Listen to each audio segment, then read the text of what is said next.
Tell me where you've got to. If you've lunged him, and after days and days of working on it,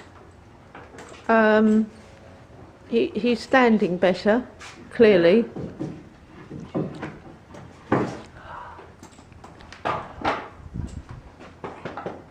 If not absolutely, because of course the difficulty you're having with him is that in here at least, where everything should be kind of cosy and comfortable, when you first get on him, his back is right up, isn't it? Yeah. And he tries to shoot forward with his back up, which is never a very comfortable. It's never very comfortable for the rider. So we're more or less certain that, having got to know him over the last 4 weeks or so, we're pretty certain that it's fear-based and not because he's uncomfortable through his back or the saddle doesn't fit, and his back has been checked. He does have a lot of fear, and he's very frightened of his mouth, and so what you're doing is really actually not even getting on, is it? So no. Do you want to just sort of say what you're doing? Well, I can go as far as putting my foot in the stirrup and stand up on him, if you like. And I've got as far as him standing for a little while, but not. So what did he used to do? Well, he's used to people getting on and then shooting out the stable with his back right up. Yes, it's not nice, is it? He doesn't know that he can actually stand and not have to do anything. So yesterday, when he wasn't standing to begin with, or other days, how many times do you think you, because we couldn't actually show that because he's not doing it today, he's more or less standing, so how many times do you think you brought him back to this block? 1,001. 1,001 times before he decided that he could actually stand. Yeah. So, yeah. So he gave up before you did. Yeah. Well done, Gabs. So, yeah. So now he's not shooting off before you've even got up on him. So really, what the aim of all this is, and it is a mission, is to be able to get on him without this worry and fear of his mouth, fear of something else, and for him to stand and not put his back up. Yeah, and it's in the stable, and because you can jump on him outside of the stable, like I did, bareback, and he was fine. But as soon as you bring him here, he's so strict, it all with. So, yeah, it seems that in here brings up great feelings of fear. I don't think it's this stables, but it's probably something. Well, stables in general. Stables in general, because he doesn't like being in, does he? And something perhaps has happened in the past in a confined area, and yeah, he's not at all sure. And of course he's frightened of his mouth, isn't he? Really frightened of his mouth. So his head shoots up, and of course then, you know, his back, the muscles in his back aren't working properly, and then of course it does hurt.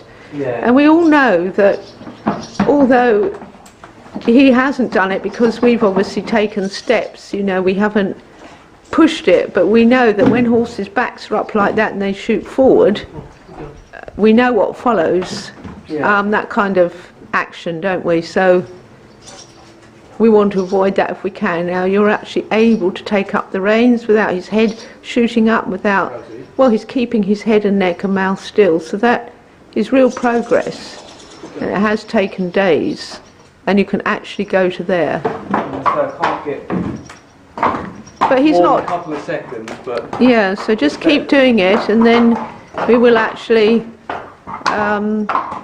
get on. But I have to be with him, so I can't be filming this as well, unless we can find another kind person to do that for me. So it is just keep doing it, and in the end they don't feel under threat anymore. No, and also, so it doesn't matter to me that he wants to move forward, because we can just go around and do it again. Yeah, just keep doing it.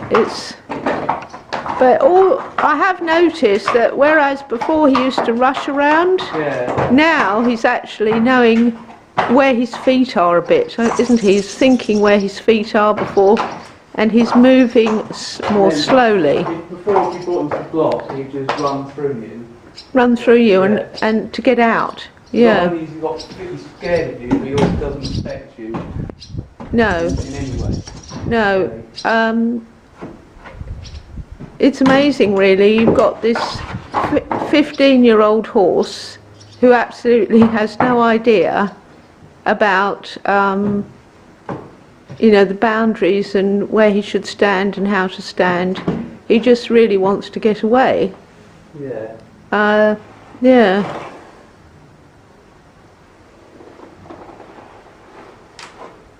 Good.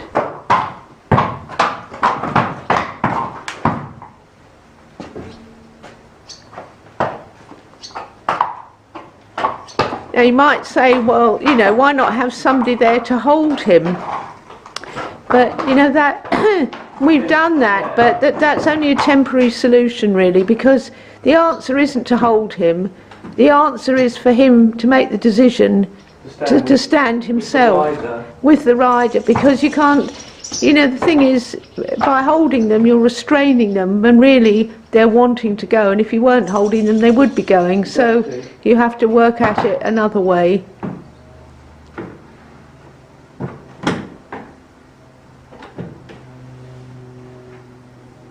And again, if he's as upset as this about riding, about me getting on, it doesn't make the rest of the ride any better. So there's no point in me jumping on. Yeah, I could jump on, go for a ride, but he's not going to be happy about it. No, exactly. So the whole ride gets off to a bad start, and we all know that, you know, when you can't get on your horse nicely, it affects the tone of the whole ride.